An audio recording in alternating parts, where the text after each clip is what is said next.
कहानी की शुरुआत अंटार्कटिक महासागर से होती है। सर्दी बहुत ज्यादा थी और चारों तरफ जमी हुई बर्फ फैली हुई थी। इसी बर्फ के बीच एक बहुत बड़ा जहाज बर्फ में बुरी तरह फंसा हुआ था। जहाज का कप्तान हर संभव कोशिश कर रहा था कि किसी तरह इस जहाज को और इसमें मौजूद सभी यात्रियों को सुरक्षित बाहर निकाला जा सके, लेकिन ठंड हर मिनट बढ़ती जा रही थी और इस इलाके में जिंदा रहना लगभग नामुमकिन होता जा रहा था। इसी बीच एक बर्फीली तूफानी रात में जहाज के पास से किसी इंसान की दर्द भरी चीख सुनाई देती है। वह आदमी मदद की भीख मांग रहा था। कप्तान अपने कुछ आदमियों के साथ उसे बाहर निकलता है और उसे ढूंढ निकालता है। आदमी की हालत बहुत खराब थी। वह कहता है कि या तो मुझे यहाँ से अपने साथ ले चलो या फिर यहीं मार दो, मुझे इस तरह तड़पने के लिए मत छोड़ना। उसकी हालत को देखकर कप्तान को उस पर तरस आ जाता है और वह उसे जहाज के अंदर ले आता है। लेकिन जैसे ही वह आदमी जहाज में दाखिल होता है, उसी पल समुद्र की बर्फ के बीच से एक भयानक साया उभर आता है। दरअसल वही जीव उस आदमी का पीछा कर रहा था और उससे बचने के लिए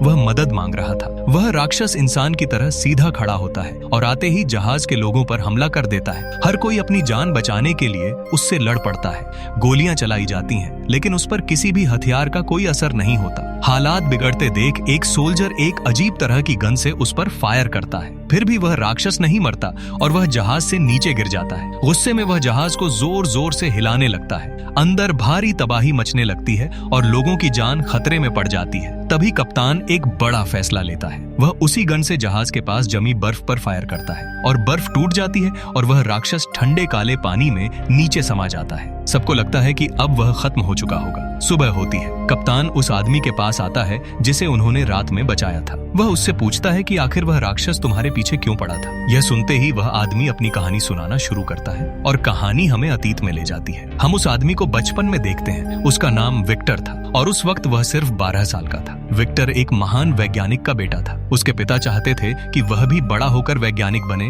और एक काबिल डॉक्टर बने। छोटी उम्र में ही विक्टर ने कड़ी मेहनत से विज्ञान की गहरी समझ हासिल कर ली थी, लेकिन उसकी सारी पढ़ाई उस दिन बेकार लगने लगी जब वह अपनी माँ की जान नहीं बचा सका। माँ की मौत के बाद विक्टर का गुस्सा अपने पिता पर फूट पड़ता है। वह कहता है कि ऐसी साइंस का क्या मतलब जो अपनी ही माँ को न बचा सके। उसके पिता उसे समझाते हैं कि मरे हुए इंसान को जिंदा करना इंसान के बस की बात नहीं है। यहीं से विक्टर की जिंदगी का रास्ता बदल जाता है। वह तय कर लेता है कि वह काम करके दिखाएगा जो कोई नहीं कर सका। वह मरे हुए इंसानों को फिर से जिंदा करने का तरीका ढूंढेगा, चाहे इसके लिए उसे अपने पिता की सोच के खिलाफ ही क्यों न जाना पड़े। कहानी वापस वर्तमान में लौटती है।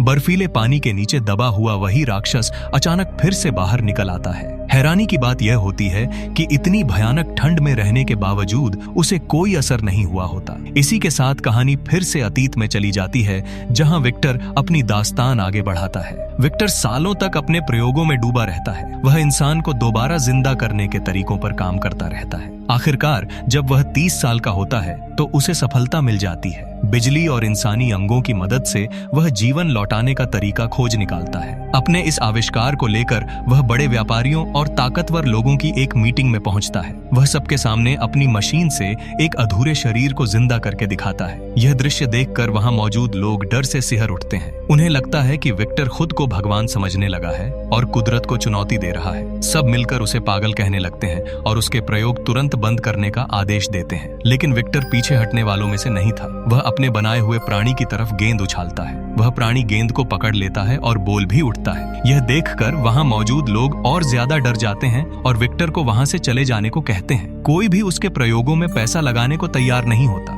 विक्टर वहां से चला जाता है और उसका बनाया हुआ जीव अकेला दर्द में तड़पता रह जाता है। और यहीं से उस कहानी की मोड़ लेती है, जहां इंसान ईश्वर बनने की कोशिश करता है, लेकिन वह यह भूल जाता है कि जो मौत से खेलता है, एक दिन मौत भी उसी से खेलने लगती है। लोगों ने विक्टर की रिसर्च से मुंह इसीलिए मोड़ लिया था क्योंकि उन्हें डर था कि अगर उसकी खोज दुनिया के सामने आ गई तो मौत का मतलब ही खत्म हो जाएगा। इंसान मरना बंद कर देंगे और यह दुनिया जरूरत से ज्यादा लोगों से भर जाएगी। यही सोचकर सभी ने उसकी कामयाबी को खारिज कर दिया। टूट चुका विक्टर वहां से चला जाता है। कुछ समय बाद उसकी जिंदगी में एक नया मोड़ आता है। एक बेहद ताकतवर और अमीर बिजनेसमैन उसे मिलने के लिए बुलाता है। उस आदमी के पास दौलत की कोई कमी नहीं थी। बिजनेस की ऊंचाइयों पर वह पहले ही पहुंच चुका था, लेकिन उसकी अपनी जिंदगी अब गिनती के दिनों की मेहमान थी। वह सालों से एक लाइलाज बीमारी से जूझ रहा था और किसी भी तरह अपनी जिंदगी को बढ़ाना चाहता था। जब उसने विक्टर के प्रयोगों के बारे में सुना तो उसके अंदर उम्मीद की एक नई किरण जाग उठी। वह बिजनेसमैन विक्टर से कहता है कि तुम्हें जितना पैसा चाहिए, जो भी सामान चाहिए, दुनिया के जिस भी कोने से चाहिए, मैं सब कुछ दिलवाऊंगा। बस तुम एक लैब बनाओ और अपने एक्सपेरिमेंट को पूरा करो ताकि वक्त आने पर तुम मेरी जान बचा सको। यह सुनकर विक्टर की आंखों में फिर से सपना जिंदा हो उठता है। खुशी में वह अपने भाई विलियम के घर जाता है। वह उसे बताता है कि अब वह अपनी खुद की लैब बनाने वाला है। विलियम भी उसकी इस कामयाबी पर खुश हो जाता है। यहीं विक्टर की मुलाकात एलिजाबेथ से होती है, जो विलियम की पत्नी थी। एलिजाबेथ विक्टर को समझाती है कि साइंस और भगवान के बीच एक सीमा होती है। तुम विज्ञान के जरिए खोज कर सकते हो, लेकिन कभी खुद को भगवान समझने की भूल मत करना। इसके बाद विक्टर एक ऐसी जगह चला जाता है जहां कोई भी उसके काम के बारे में न जान सके। वह एक पुराने महल को धीरे धीरे अपनी लैब में बदल देता है। वह वहां चांदी के 2 विशाल एंटेना लगवाता है। विक्टर जानता था कि एक पूरे इंसान को जिंदा करने के लिए सामान्य बिजली काफी नहीं होगी, इसलिए वह आसमान से गिरने वाली बिजली को इस्तेमाल करने का फैसला करता है। ये एंटेना बादलों से गिरने वाली बिजली को इकट्ठा करके उसके प्रयोग को ताकत देने वाले थे। विलियम और उसकी पत्नी एलिजाबेथ, जो उस अमीर बिजनेसमैन की भतीजी थी, दोनों विक्टर का पूरा साथ देते हैं। उन्हीं की मदद से यह लैब तैयार होती है। लैब बनने के बाद विक्टर लगातार प्रयोग करता है। वह मरे हुए इंसान को पूरी तरह जिंदा करने की कोशिश करता है, लेकिन बार बार नाकाम हो जाता है। तभी एलिजाबेथ उसे एक अलग नजरिए से सोचने को कहती है। वह कहती है कि शुरुआत बिल्कुल जीरो से करो, खुद को समझो, जैसे तुम हो वैसा ही उसे बनाओ। यह बात विक्टर के दिमाग में बैठ जाती है। वह अपने प्रयोग का तरीका बदल देता है। वह अपने शरीर की हर हरकत को ध्यान से देखता है, फिर अपने बनाए ह्यूमनॉइड के ढांचे में हड्डियों और मांस को तारों के जरिए जोड़ देता है ताकि वह हाथ पैर हिला सके। उसने पूरे शरीर के अंदर तारों का जाल बिछा दिया। जब ढांचा पूरा हो गया तो अब सबसे मुश्किल काम बाकी था, उसके अंदर असली अंग लगाना। उसी समय दुनिया में जंग चल रही थी। विक्टर युद्ध के मैदानों से लाशें उठाकर लाता है। उन मृत शरीरों से वह एक एक करके अंग निकालता है और उन्हें बिल्कुल इंसानी बनावट के हिसाब से अपने बनाए शरीर में जोड़ देता है। यह पूरा प्रोसेस बेहद डरावना था। किसी की आंख, किसी की नाक, किसी का दिल, हर हिस्सा अलग अलग शरीरों से लिया गया था। आखिरकार जब वह शरीर पूरी तरह तैयार हो जाता है तो विक्टर उसका नाम फ्रैंकनस्टाइन रखता है। वह उसके दिल को एक खास पावर मशीन से जोड़ देता है जो बिजली के झटकों से दिल को चलाने वाली थी। अब बस उसे इंतजार था एक भयानक तूफान का, जब आसमान से गिरने वाली बिजली उसके चांदी के एंटेना पर गिरे और यह शरीर जिंदा हो उठे।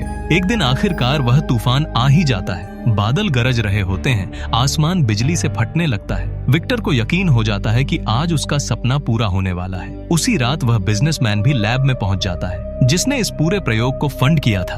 विक्टर उससे पूछता है कि जब यह प्रयोग पूरा हो जाएगा तब तुम मुझसे क्या चाहोगे। वह आदमी ठंडी आवाज में जवाब देता है कि जब मैं मर जाऊं तब मुझे भी इसी तरह जिंदा कर देना, और अगर ऐसा मुमकिन न हो तो मेरा दिल और दिमाग इस शरीर में डाल देना। यह सुनते ही विक्टर साफ कह देता है कि नहीं, अब मैं अपने बनाए शरीर के साथ और खिलवाड़ नहीं करूंगा, क्योंकि उसे एहसास हो चुका था कि वह जिस रास्ते पर चल पड़ा है वहां से लौटना शायद अब नामुमकिन है। बिजनेसमैन विक्टर की बात सुनते ही आग बबूला हो जाता है। गुस्से में दोनों के बीच जोरदार बहस शुरू हो जाती है और देखते ही देखते यह बहस हाथापाई में बदल जाती है। धक्का मुक्की के दौरान वह बिजनेसमैन संतुलन खो बैठता है और ऊंचाई से नीचे गिर जाता है। गिरते ही उसकी मौके पर ही मौत हो जाती है। उसी पल आसमान में गरजती बिजली विक्टर के बनाए हुए टावरों पर टूट पड़ती है। चारों तरफ रोशनी फैल जाती है, मशीनें गूंजने लगती हैं। विक्टर को लगता है कि उसका सपना अब पूरा हो जाएगा, लेकिन जब वह अपने बनाए ह्यूमनॉइड की तरफ देखता है तो उसके पैरों तले जमीन खिसक जाती है। फ्रैंकनस्टाइन अब भी बेजान पड़ा हुआ था।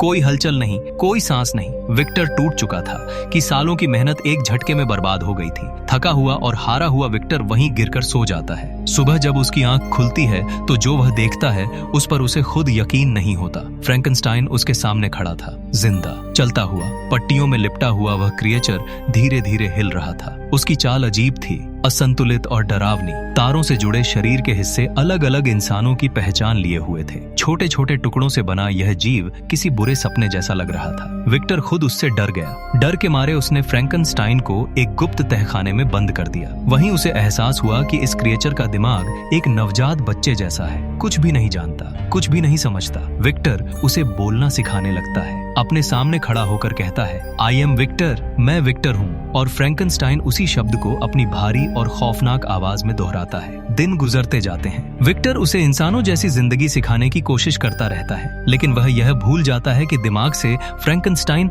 एक बच्चा है और बच्चों को डर से नहीं, प्यार से सिखाया जाता है। कुछ समय बाद विलियम अपनी पत्नी एलिजाबेथ के साथ विक्टर से मिलने आता है। उन्हें देखते ही विक्टर घबरा जाता है, क्योंकि वह एलिजाबेथ के अंकल को मार चुका था। इसी बीच एलिजाबेथ को तहखाने से अजीब आवाजें सुनाई देती हैं। वह नीचे जाती है और पहली बार फ्रैंकनस्टाइन को देखती है। डरने की जगह वह हैरान हो जाती है और कहीं न कहीं विक्टर की कामयाबी से खुश भी होती है। वह फ्रैंकनस्टाइन से बात करने लगती है, उसका नाम पूछती है, फिर अपना नाम बताती है। एलिजाबेथ धीरे धीरे उसे चीजें सिखाने लगती है, पानी, हवा, आग। और हैरानी की बात यह थी कि फ्रैंकनस्टाइन उसकी बातें समझने लगता है। विक्टर यह सब देखता है और अंदर ही अंदर जलने लगता है। उसे महसूस होता है कि फ्रैंकनस्टाइन उसकी बातों से ज्यादा एलिजाबेथ की बातें समझ रहा है, क्योंकि वह उसे बच्चे की तरह समझा रही थी। इसी जलन और डर में विक्टर अपने भाई विलियम के पास जाता है। वह उसे सच बता देता है, कहता है कि यह क्रिएचर बेहद खतरनाक है, इसी ने एलिजाबेथ के अंकल को मारा है। वह उसे लाश भी दिखाता है और सख्त लहजे में कहता है कि अगर तुम्हें अपनी और अपनी पत्नी की जान प्यारी है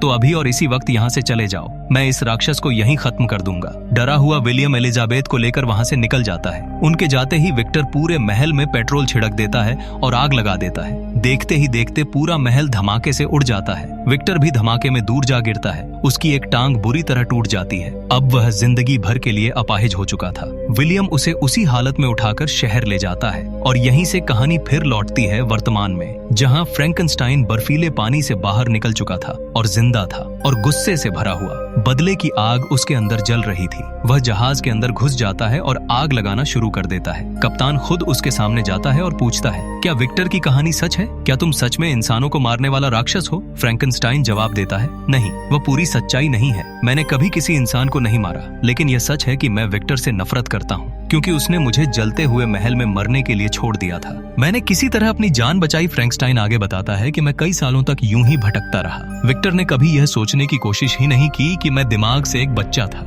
मुझे इस दुनिया में अकेले कैसे जीना था। हर कदम पर मेरे लिए सिर्फ डर और नफरत थी। जंगलों में जानवर मुझे देखकर भाग जाते थे। इंसान मुझे देखते ही शैतान समझ लेते थे। कई बार शिकारी मुझे देखते ही हमला कर देते थे। उन्हें लगता था कि मैं कोई खतरनाक दानव हूँ। एक दिन कुछ शिकारी मुझे घेर लेते हैं। इस बार मैं बच नहीं पाता। वे मुझ पर गोलियां चला देते हैं। दर्द से तड़पता हुआ मैं किसी तरह अपनी जान बचाने के लिए वहां से भागता हूँ और एक सुनसान घर में छुप जाता हूँ। जब मुझे होश आता है तो मैं हैरान रह जाता हूँ। मेरे शरीर के सारे जख्म अपने आप भर चुके थे, जैसे कुछ हुआ ही ना हो। उसी घर में रहकर मैं लोगों को देखने लगता हूँ। वहाँ एक परिवार रहता था। वे एक दूसरे से प्यार करते थे, साथ खाते थे, साथ हंसते थे। तब पहली बार मुझे एहसास हुआ कि मुझे भी ऐसी ही एक फैमिली चाहिए। ऐसे लोग चाहिए जिनसे मैं बात कर सकूं। मैं छुपकर उन्हें देखता रहता था। एक बूढ़ा आदमी अपनी पोती को पढ़ाया करता था। मैं उनकी भाषा सुनता, उनके शब्द समझने की कोशिश करता, उनके व्यवहार को ध्यान से देखता। धीरे धीरे मुझे इंसानों की बातें समझ आने लगीं।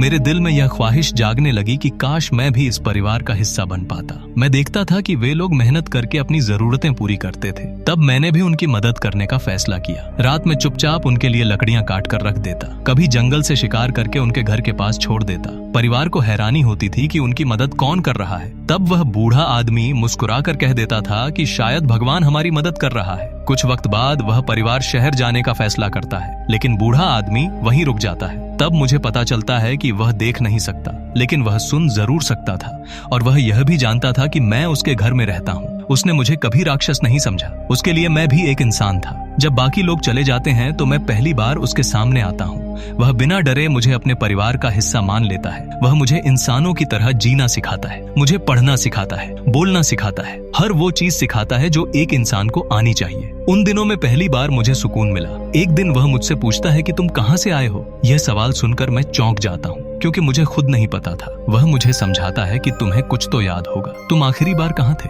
तब मुझे वह जगह याद आती है, वह लैब जहाँ मुझे बनाया गया था। मैं कहता हूँ कि मैं वहाँ जा सकता हूँ। वह मुझे सलाह देता है कि वहां जाओ, शायद तुम्हें अपनी जिंदगी की सच्चाई पता चल जाए। उसकी बात मानकर मैं उस जगह पहुंचता हूं, उसी लैब में जहां विक्टर ने मुझे बनाया था। वहां मुझे उसके सारे एक्सपेरिमेंट्स के बारे में पता चलता है। मुझे यह जानकर झटका लगता है कि मैं पैदा नहीं हुआ था, मुझे बनाया गया था। वहीं मुझे विक्टर का पता भी मिल जाता है। तब मैं फैसला करता हूँ कि मैं उससे मिलूंगा, उससे कहूंगा कि वह मेरे जैसा एक और इंसान बना दे, ताकि मैं इस दुनिया में अकेला न रहूं। यह सब जानने के बाद मैं खुशी खुशी बूढ़े आदमी के पास लौटता हूँ, उसे बताने के लिए कि मुझे अपने बारे में सच्चाई पता चल गई है। लेकिन वहां पहुंचकर मेरी दुनिया टूट जाती है। भेड़ियों ने उस पर हमला कर दिया था, वह मरने की हालत में था। मैं रोते हुए कहता हूँ कि आप मर नहीं सकते, इस दुनिया में आप ही तो मेरे अकेले अपने हैं। तभी वहां उसके बेटे आ जाते हैं। वे मुझे देखकर डर जाते हैं, मुझे राक्षस समझ लेते हैं और पीछे से ही मुझ पर गोली चला देते हैं। मैं जान बचाकर भागता हूँ, लेकिन वे लगातार फायर करते रहते हैं। आखिरकार मैं गिर पड़ता हूँ। उन्हें लगता है कि मैं मर चुका हूँ, लेकिन मैं सिर्फ बेहोश हुआ था। अगले दिन मुझे होश आता है। तब तक बूढ़ा आदमी वहां नहीं था, उसके बच्चे उसे अपने साथ ले जा चुके थे। अब मुझे सब साफ समझ आ गया था। मुझे विक्टर के पास जाना था, उसका पता मेरे पास था। लंबा सफर तय करके मैं वहां पहुंचता हूँ। वहां मैं देखता हूँ कि विक्टर और उसका भाई विलियम जश्न मना रहे थे, हंस रहे थे, खुश थे, और उन्हें इस बात का जरा सा भी अंदाजा नहीं था कि जिस जिंदगी को उन्होंने ठुकरा दिया था, वही जिंदगी अब उनके सामने खड़ी होने वाली थी। यह सब देखकर फ्रैंकस्टाइन का गुस्सा फूट पड़ता है। वह देखता है कि एक तरफ वह खुद दर्द और तन्हाई में जी रहा है और दूसरी तरफ विक्टर ऐश और आराम की जिंदगी बिता रहा है। इसी आग में जलते हुए वह सीधे विक्टर पर हमला कर देता है और दहाड़ते हुए कहता है कि मैं तुमसे अपना बदला लेकर ही रहूंगा। विक्टर भी टूट चुका था। वह जवाब देता है कि मैं तो यही चाहता हूँ कि तुम मुझे मार दो। मुझे इस बात का अफसोस है कि मैंने तुम्हें बनाया। जिस दिन से मैंने तुम्हें इस दुनिया में लाया है, उसी दिन से मैं पछता रहा हूँ। मैंने एक भयानक राक्षस को जन्म दे दिया। यह सुनकर फ्रैंकस्टाइन चीखता है कि मैं राक्षस नहीं हूँ, लेकिन विक्टर उसकी एक भी बात सुनने को तैयार नहीं होता।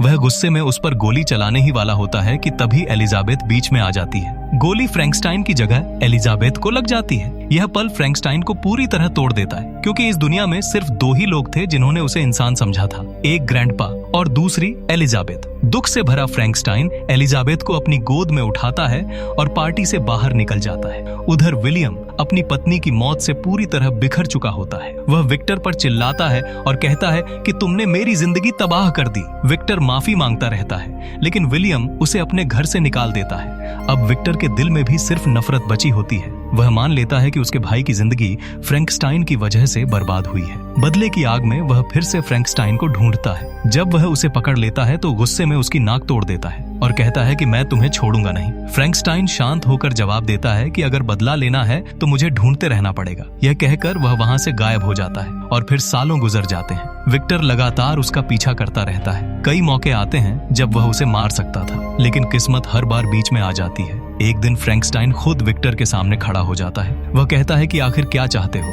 अगर मारना है तो मुझे हथियार दो, मैं खुद को खत्म कर लूंगा, और अगर मैं जिंदा बच गया तो मैं तुम्हें मार दूंगा। विक्टर उसके हाथ में एक डायनामाइट पकड़ा देता है। धमाका होता है, फ्रैंकस्टाइन के टुकड़े उड़ जाते हैं, लेकिन वह फिर भी नहीं मरता। कुछ समय बाद वह दोबारा जिंदा हो जाता है और अब वह अपने वादे के मुताबिक विक्टर को मारने निकल पड़ता है। वह विक्टर को टॉर्चर करने लगता है। उसी दौरान विक्टर मदद के लिए कैप्टन और उसके लोगों तक पहुंचता है। यही वही सीन था जो फिल्म की शुरुआत में दिखाया गया था। अब प्रेजेंट में फ्रैंकस्टाइन ये पूरी कहानी कैप्टन और विक्टर को सुना रहा होता है। वह कहता है कि मैं तुमसे नफरत नहीं करता था, मैं तुम्हें दिल से मारना नहीं चाहता था। शुरुआत में मैं बस इतना चाहता था कि तुम मेरे जैसे एक और इंसान बना दो, ताकि मैं अकेला न रहूं। यह सुनकर विक्टर की आंखों से आंसू बहने लगते हैं। वह फ्रैंकस्टाइन से माफी मांगता है, कहता है कि मैं तुम्हें समझ नहीं पाया, मैंने उस इंसान को ठुकरा दिया जिसे मैंने खुद बनाया था। विक्टर अब मौत के करीब पहुंच चुका होता है। मरने से पहले वह फ्रैंकस्टाइन से कहता है कि अब तुम्हें मेरी जगह जीना होगा और मुझे माफ कर देना। फ्रैंकस्टाइन उसे माफ कर देता है। यह सीन देखकर वहां मौजूद हर इंसान की आंखें नम हो जाती हैं। आखिरकार फ्रैंकस्टाइन जहाज से उतर जाता है। वह जहाज को बर्फ से आजाद करवा देता है और उसे खुले समुद्र की तरफ भेज देता है। सभी लोग सुरक्षित बच जाते हैं। जाते वक्त वे फ्रैंकस्टाइन की तरफ हाथ हिलाते हैं। फ्रैंकस्टाइन उन्हें दूर जाता हुआ देखता रहता है। उसकी आंखों में फिर वही पुरानी तन्हाई लौट आती है, लेकिन अब वह फैसला कर चुका था। वह इस जिंदगी को अकेले ही जिएगा, क्योंकि इंसान बनने की जिद में उसे आखिरकार यह समझ आ चुका था कि सबसे बड़ी सजा अकेले जिंदा रहना होती है। और इसी के साथ मूवी यहीं पे खत्म हो जाती है।